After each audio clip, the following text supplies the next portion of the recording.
Nesse ano de 2023, o noticiário político e econômico tem falado muito a respeito do Banco Central. Muita gente criticando, outras tantas defendendo. Mas vem cá, você sabe exatamente o que é e para que serve um Banco Central?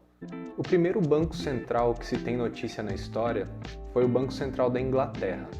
Ele foi fundado no dia 27 de julho de 1694, mas ele era bem diferente do que se espera de um banco central. Primeiro porque ele era um banco privado, segundo que a principal finalidade dele era financiar os esforços de guerra da Inglaterra contra a França na Guerra dos 9 Anos. Ele foi começar a tomar um pouco mais de forma como Banco Central, de fato, só em 1946 que ele foi nacionalizado.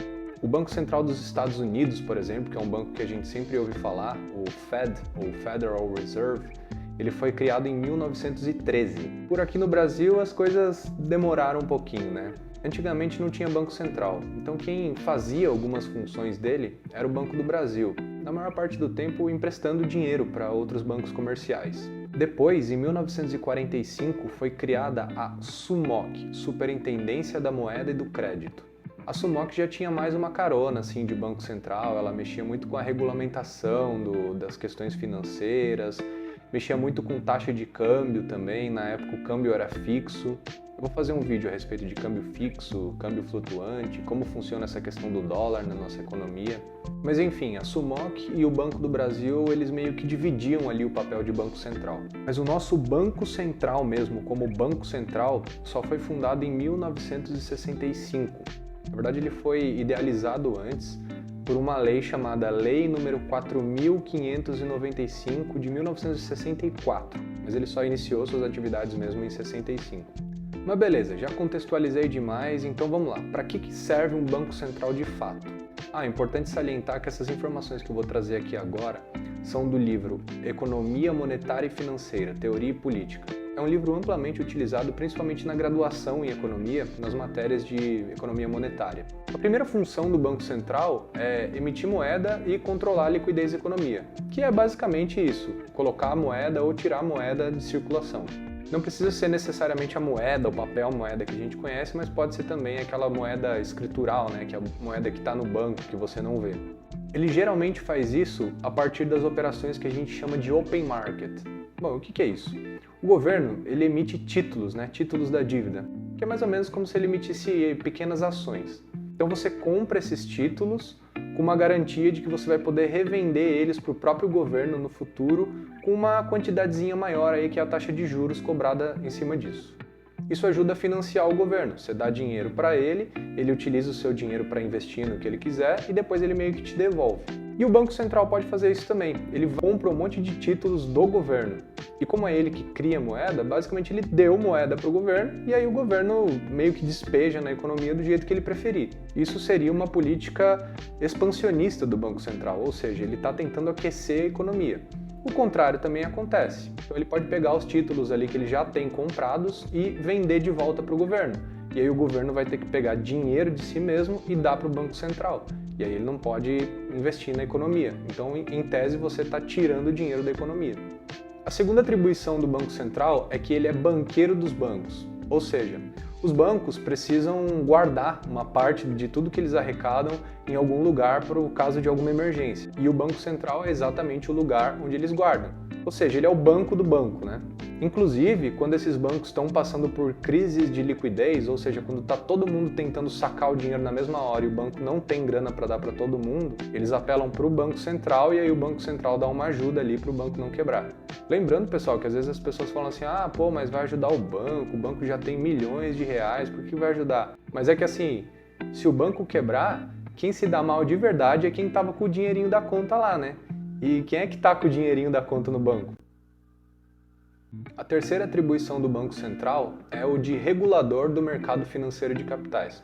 Ou seja, ele que vai fazer as legislações ali a respeito de como o mercado financeiro vai atuar. Um exemplo típico disso aqui no Brasil foi o Pix. Quando o Pix saiu, você podia fazer transações a hora que você quisesse, no valor que você quisesse. Só que começou a ter muito golpe, principalmente no período da noite. Então o Banco Central limitou operações no período da noite até uma certa quantia lá que eu não estou lembrado agora. Essa foi uma maneira do Banco Central criar uma regulação que visava trazer mais segurança para as pessoas. Ele também pode fazer isso, por exemplo, visando mais concorrência bancária ou menos concorrência, esse tipo de coisa. E a quarta atribuição é que ele é depositário das reservas internacionais. Bom, o que é isso, né? Imagina que você produz um produto qualquer e você começou a vender ele para países do exterior.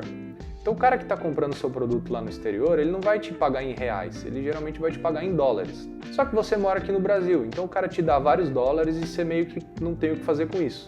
Aí o que você faz? Você pega esses dólares, leva até uma casa de câmbio e troca por reais. Essa casa de câmbio também não tem muito o que fazer com dólares. Então ela leva no Banco Central e o Banco Central guarda esses dólares e dá os reais para ela. Aí imagina que o teu vizinho, ele gosta de comprar produtos do exterior. Ele também não vai pagar os produtos dele com reais, ele tem que pagar com dólares. Então ele faz o inverso, ele vai até uma casa de câmbio e compra dólares. A casa de câmbio vai até o Banco Central e compra esses dólares para repassar para ele. Então todos os dólares que estão na nossa economia, eles ficam no Banco Central. E assim, eu falei de várias atribuições aqui do banco e tudo para vocês, mas em linhas gerais, o Banco Central está preocupado com uma coisa: controlar a inflação. Todas essas atribuições que ele tem, elas basicamente circundam a questão central, que é o controle da inflação. Até tem também lá no site oficial do Banco Central que ele também se preocupa com o pleno emprego, com o crescimento econômico de longo prazo, etc. E ok, ele se preocupa mesmo.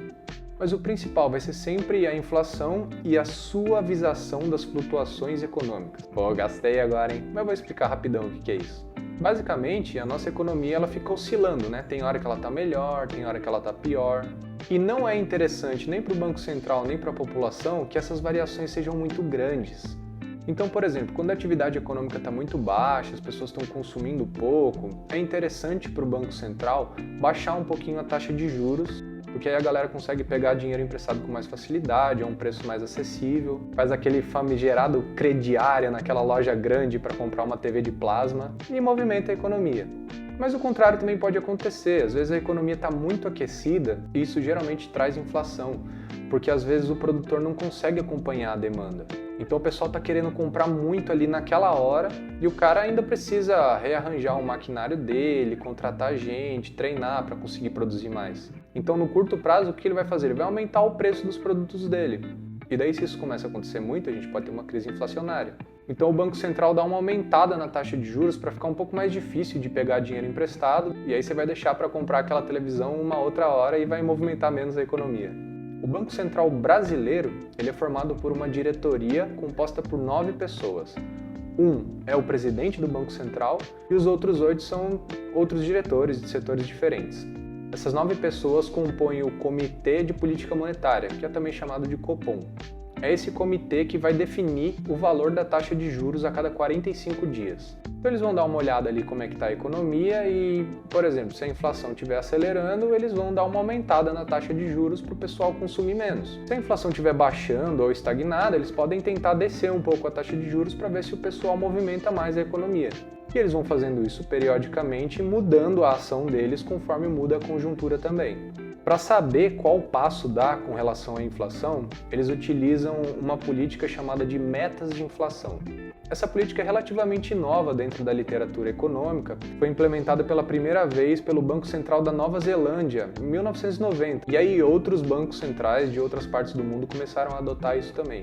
E aí eles definem, olha, vamos tentar trazer a inflação para essa meta aqui. Só que é lógico que é muito difícil você acertar exatamente o número.